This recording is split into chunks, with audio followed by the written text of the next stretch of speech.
हाँ दोस्त, कैसे हो दोस्त?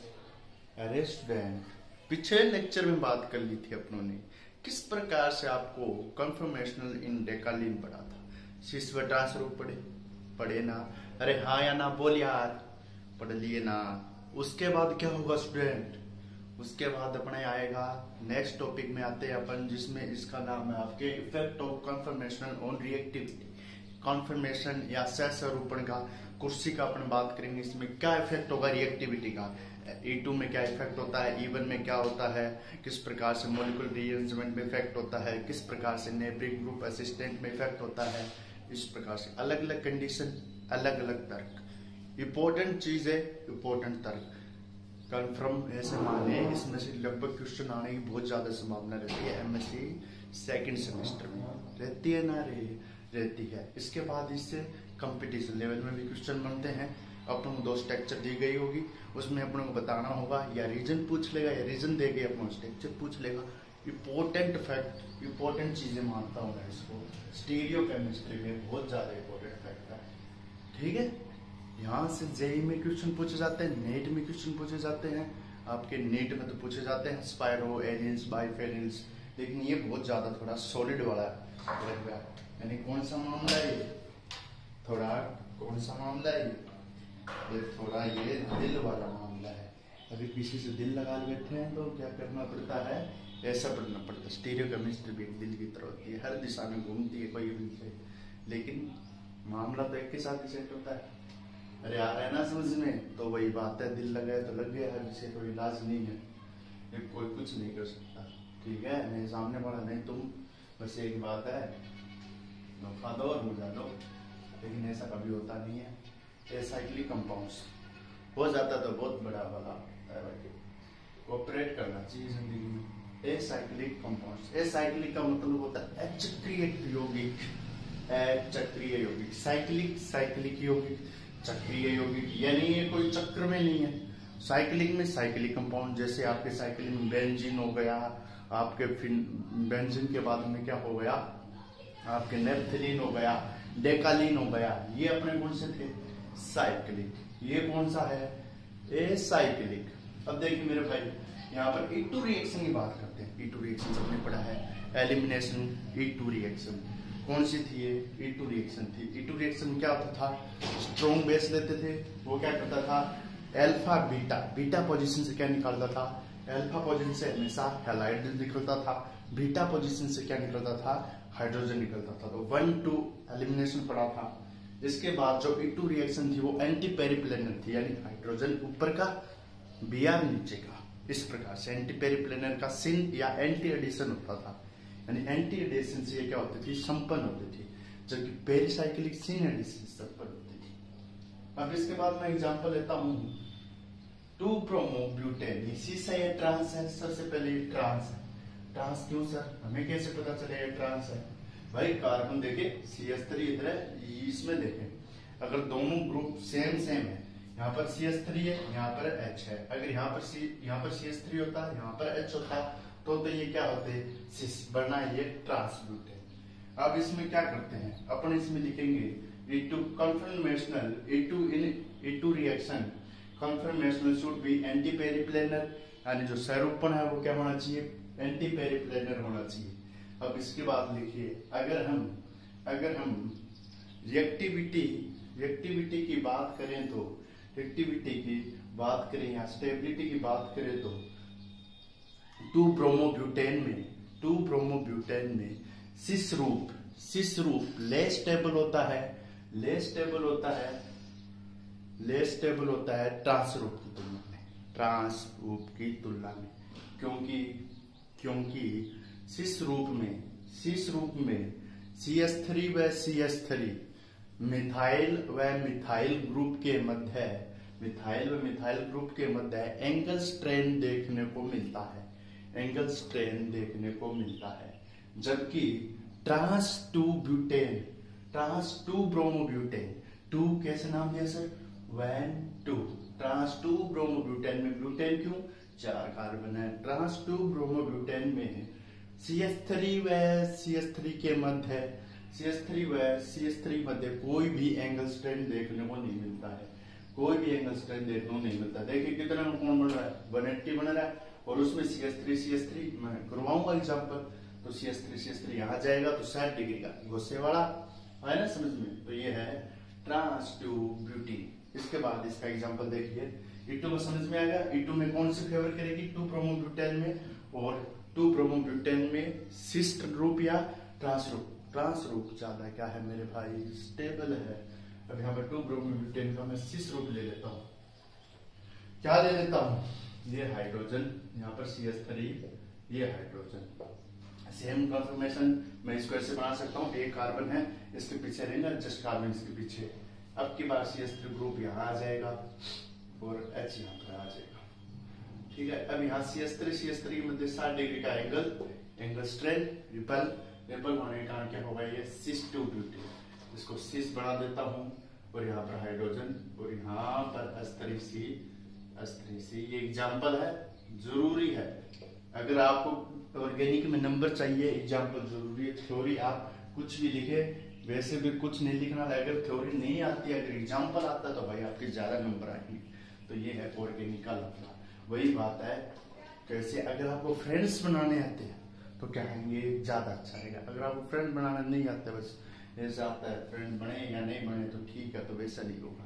तो ये होता है आपकी कंफर्मेशन शुड बी एंटीपेरिक। इसके बाद आती है अपन सब्स्टिट्यूशन रिएक्शन की बात करते हैं। इसमें पता चल गया कौन सा है, 2-ब्रोमो सिस वाला या ट्रांस वाला ज्यादा स्टेबल है। इसके बाद आता है कंफर्मेशन, किसमें पढ़ते हैं अपन, कंफर्मेशन सब्स्टिट्यूशन में। कंफर्मेशनल इन सब्स्टिट्यूशन का मतलब क्या होता है, प्रतिस्थापन। और प्रतिस्थापन भी कौन सा पढ़ेंगे, S1S2, यानी कौन सा हो गया, SN1 SN2, न्यूक्लियोफिलिक सब्स्टिट्यूशन। कोई न्यूक्लियोफाइल क्या करे, सब्स्टिट्यूट करे, ठीक है। क्या पढ़ते हैं, सब्स्टिट्यूशन रिएक्शन में, सब्स्टिट्यूशन कर, सब्स्टिट्यूशन पढ़ लेंगे ना, कंफर्मेशन। अरे हाय ना वो स्टूडेंट,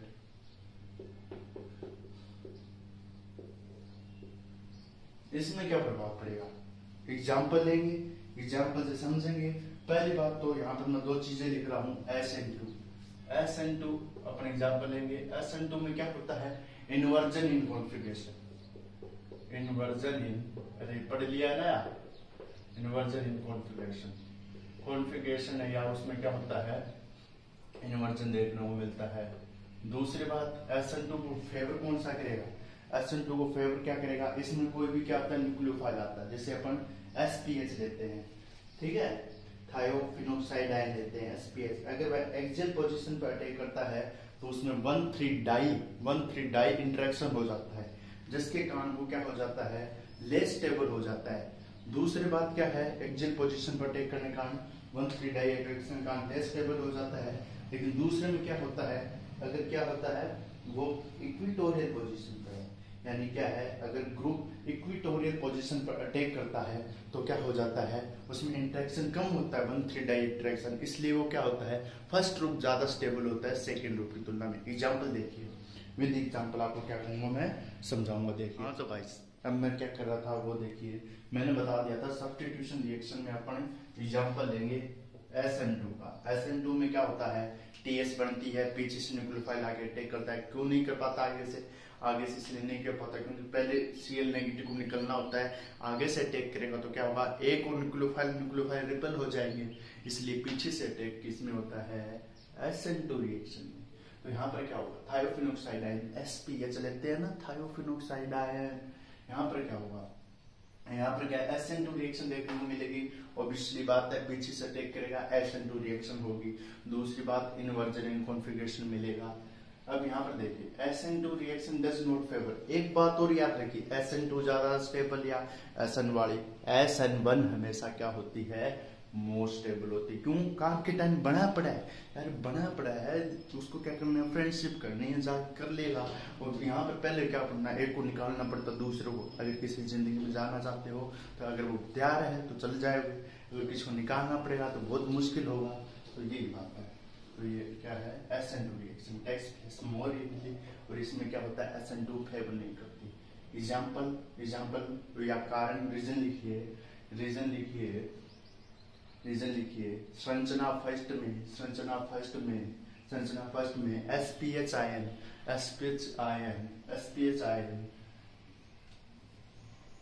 इक्विटोरियल पोजीशन पर अटैक करता है, जिस कारण से इसमें 1,3 डाई इंटरेक्शन 1 3 डाई इंटरेक्शन नहीं हो पाता, ठीक है, नहीं होता है, जिसके कारण SN2 रिएक्शन ज्यादा फेवर करती है। इसके बाद लिखिए संचार नंबर सेकंड में एसपीएच आयन एक्सियल पोजीशन पर अटैक करता है, 1 2 3, जिसके कारण 1 3 डाई इंटरेक्शन होता है, जिसके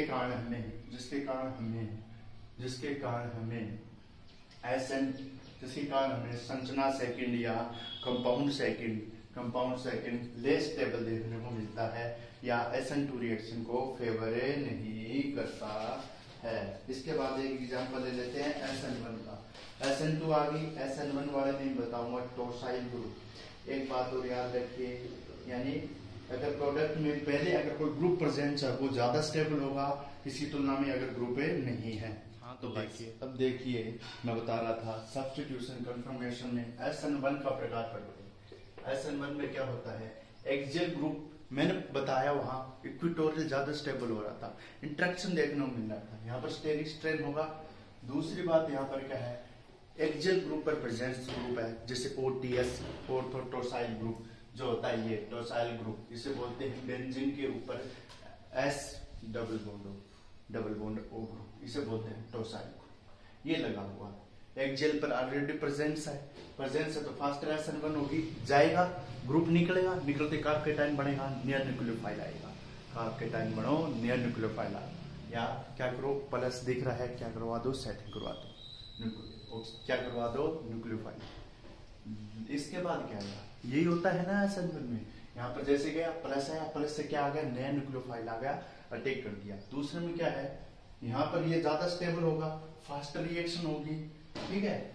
दूसरे में क्या होता है, 2 स्टेप में संपन्न होती है, इसलिए आधी स्टेप भी होगा, दूसरा लेट वाला फास्टर होगा, ठीक है। अब यहाँ पर दूसरे में क्या होता है, स्लो SN1 होगी, क्यों सर, वही कारण स्लो, ये प्रोडक्ट फर्स्ट है, इसके बाद आएगा स्लो, इसके बाद क्या आएगा, स्लो वाला देखिए, स्लो SN1 क्यों होगी, इसमें OTS ग्रुप यहाँ पर प्रेजेंट नहीं है, ऑर्थोटोसाइल ग्रुप प्रेजेंट नहीं है, जिसके कारण क्या हो गया, ये पोजीशन खाली हो गई तो बड़ा नहीं, इस पोजीशन पर अटैक करेगा। OTS ग्रुप अटैक करने आया है, OTS ग्रुप इक्विटोरियल पोजीशन पर अटैक करने आया है, अटैक करेगा फिर बनाएगा, इतना किसके पास है, OTS ग्रुप जुड़ जाएगा, भाई क्या होगा, जुड़ गया तो कोई दादा हो गया, OTS जुड़ गया तो पहले कार्ब कैटायन है तो SN1 रिएक्शन कार्ब कैटायन तो बनना चाहिए, तो वहां ज्यादा स्टेबल होगी, तो अपन लिख देंगे संरचना फर्स्ट में या मॉलिक्यूल फर्स्ट में SN1 रिएक्शन फास्टर होती है, क्योंकि वहां पहले से ग्रुप इक्विटोरियल एक्सियल पोजीशन पर प्रेजेंट होता है, जबकि मॉलिक्यूल सेकंड में ऑर्थोटोसाइल ग्रुप प्रेजेंस नहीं होने के कारण हमें स्लो SN1 रिएक्शन देखने को मिलती है। इसके बाद देखिए मेरे भाई ये हो गया। इसके बाद देखिए थर्ड अपन बात करते हैं एस्ट्रिफिकेशन की, यानी एस्ट्रीकरण। हाँ तो भाई अब देखिए इसमें क्या करना है अपना, एस्ट्रिफिकेशन और हाइड्रोलाइसिस का मतलब हुआ निर्जलीकरण। क्या होता है निर्जलीकरण, यानी वाटर का बाहर निकलना। एस्ट्रिफिकेशन का मतलब होता है एस्टर का फॉर्मेशन, एस्ट्रीकरण। तो अपनों क्या सेपोनिफिकेशन इसमें रिएक्शन आती है, वो क्या होती है RC डबल बॉन्ड OMe, ये क्या है ऑर्थोमेथॉक्स ग्रुप या OCH3 ग्रुप। ये RC डबल बॉन्ड क्या है एस्टर RCOR, होता है एस्टर, होता है ना। इसके साथ मैं OH न्यूक्लियोफाइल डाल दूं तो मैं इसको समझा देता हूँ रिएक्शन किस प्रकार से होगी। नॉर्मल रिएक्शन है ये, ठीक है, नॉर्मल रिएक्शन है, इसको रफ कर देते हैं एक बार, ठीक है। यहाँ पर किस प्रकार से OH न्यूक्लियोफाइल है, प्लस चाहिए, प्लस से प्यार करता है, क्या करता है, प्लस से प्यार। तो RC डबल बॉन्ड हो, बोला कार्बन तेरी सेटिंग करवानी है, OH की सेटिंग करवानी है, तो ऑक्सीजन बॉन्ड तोड़। बोला तोड़ लूंगा, किस तरफ तोड़ूंगा, कार्बन के पास तो क्या है, EN लेस है, ऑक्सीजन ले जाएगा, ज्यादा प्यार करता है भाई, ऑक्सीजन ले जाएगा, ऑक्सीजन ले जाएगा तो क्या हो जाएगा, ये ऑक्सीजन ऐसे बॉन्ड तोड़ेगा, ब्रेक करेगा, ब्रेक करते प्लस नेगेटिव, जो ज्यादा EN है नेगेटिव, जो कम प्लस है वो प्लस हो जाएगा। अब यहाँ पर OMe ग्रुप है, OMe ग्रुप है, इसको मौका मिल गया, कार पे प्लस आया, यहाँ पर नेगेटिव आया, नेगेटिव आते ही ऑक्सीजन को मौका मिला, मौका मिला तो मौके पे चौका मार दे, अभी हो सकती है तेरी फ्रेंडशिप फिट नहीं हो सकती, तो क्या करेगा ये डबल बॉन्ड, ये प्लस है, प्लस OH के साथ जाएगा, इस प्रकार से चिपका रहेगा। यहाँ पर OMe है और यहाँ पर ऑक्सीजन नेगेटिव है। भाई कार्बन 1 2 3 4 4 तो है, लेकिन तू भी OMe और मैं भी OH, साथ साथ तो नहीं रहेंगे, इतना तो कन्फर्म है मेरा। तो बोला क्या करे, कार्बन को प्लस दे दे, तू पहले बाहर निकल दूं, तो इसको क्या निकल जाएगा, ये बाहर निकल जाएगा, तो RCOH, यहाँ पर ऑक्सीजन नेगेटिव और यहाँ पर प्लस के रूप में, और OMe ग्रुप बाहर निकल गया, OMe ग्रुप क्या निकल गया, बाहर निकल गया। बाहर निकलने के साथ यहाँ पर प्लस आया, प्लस आने के बाद क्या आ गया, ऑक्सीजन पे नेगेटिव है, नेगेटिव को पूरा करना है, प्लस को भी खत्म करना है, तो क्या करें, कार्बन की बैलेंस भी 3 है, 4 करवा दो, बॉन्ड को फिर से इसके पास दे दो, तो क्या हो गया, OMe आया तो था होगा, OMe को बाहर निकाल के OH ने अपना मामला सेट कर लिया इसके साथ। अरे सेट ना स्टूडेंट, सेट मामला, तो इस प्रकार से मामला सेट हो गया, इस प्रकार से सैपोनिफिकेशन रिएक्शन होती है।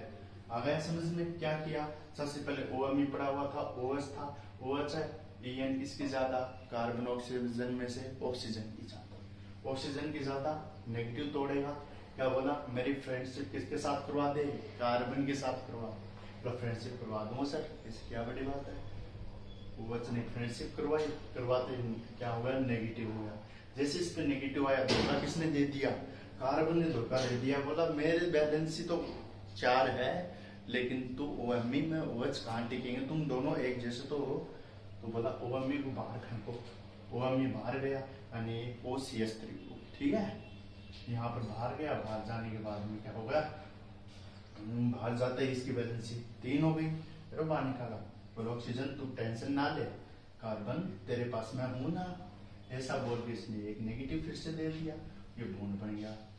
अब इसके बाद अपन बात करते हैं मेन रीजन की, इसमें इस प्रकार से रिएक्शन होगी, इस ग्रुप पे मैंने दर्शाई है जो, इस ग्रुप से एस्टरिफिकेशन होगा।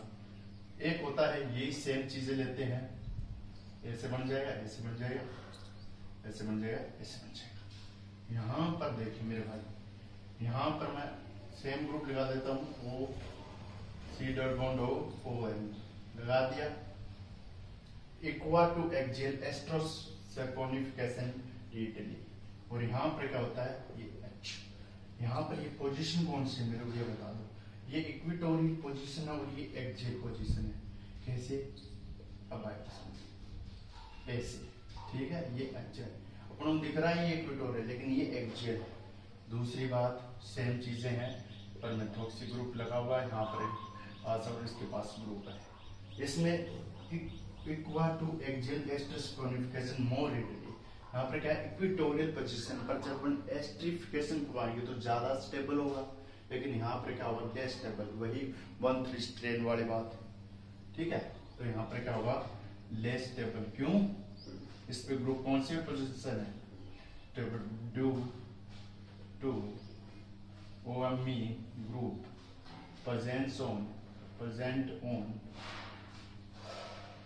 एक्सियल पोजीशन, कौन सी पोजीशन पर, एक्सियल पोजीशन पर। ये होता सब मामला सेट है, यहाँ तक मामला एस्टरिफिकेशन ऑफ हाइड्रोलाइसिस। बी हो गए, बी पार्ट हो गए। इसके बाद अपन पढ़ेंगे नेक्स्ट लेक्चर में 3 चीजें बच गई, इसकी मॉलिक्यूलर रीअरेंजमेंट बच गया, ठीक है, और ट्रांसप्लेनर ठीक है। नेबरिंग ग्रुप पार्टिसिपेशन क्या 2 ही बच्चे हैं, वो पढ़ेंगे अपन नेक्स्ट लेक्चर में। तब तक के लिए कमेंट बॉक्स में जरूर डालिए कैसा लगा लेक्चर। मेहनत लगा दी इसमें लेक्चर को बनाने में, बहुत ज़्यादा मेहनत लगी है। आशा करता हूँ आपको समझ में आएगा। कमेंट बॉक्स में डालिए, अगर कोई गलती हो गई हो वो ही बता दीजिए। Okay guys, bye.